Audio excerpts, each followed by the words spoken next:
Walking through the supplement aisle feels like navigating a minefield of promises that never quite land right. You see these sleek bottles like Salvora Rhodiola Rosea or those Floriva capsules. They promise to be the bridge between your burnt-out brain and a productive afternoon. But here is the thing about adaptogens that most marketing teams conveniently leave out of the brochure. They are not universal remote controls for your mood. Rhodiola is a powerful plant. It has been used for ages to help the body manage stress. Yet for some people, the experience is a total roller coaster. You swallow a capsule thinking you will get a clean boost. Instead, you spend the first 2 hours feeling like you are walking through fog. You might feel sleepy or even a little dizzy. Then, just as you are ready to give up on the day, your brain kicks into overdrive. This is that delayed energy spike. It hits you right when you should be winding down for dinner. Suddenly, your mind is racing. You are productive, sure, but now you have traded your evening peace for a midnight staring contest with your ceiling fan. This is the classic wired but tired trap. It happens because this herb is messing with your internal chemistry.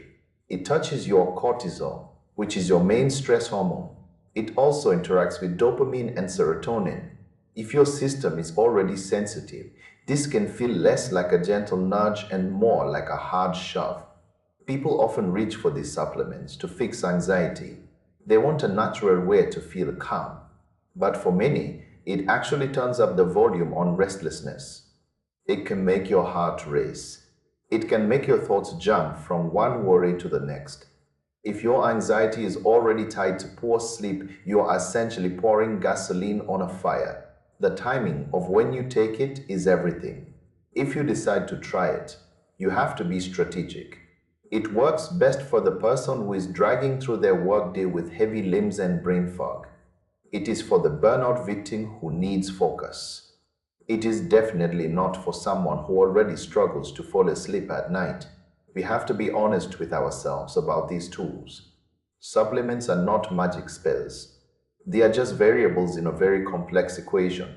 Sometimes, when you keep adding magnesium and then some ashwagandha, then a bit of theanine, and then a complex of vitamins, you are just creating a chaotic symphony of signals in your body. Your nervous system gets overwhelmed. It does not know whether to rest or run. If you have tried 5 different things and you still feel stuck, maybe the answer isn't a 6th pill. Maybe your body is just asking for less noise. This specific herb is legit, but it is a tool with sharp edges. You have to know how to handle it.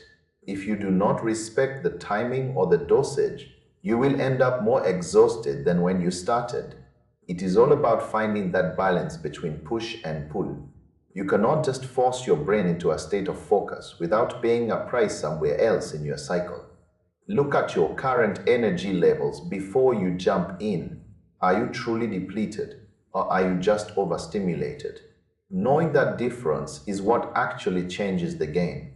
If you are already redlining, adding more stimulation is only going to make the crash harder when it finally comes. Take a breath and look at the whole picture first. It is your body, not a chemistry experiment.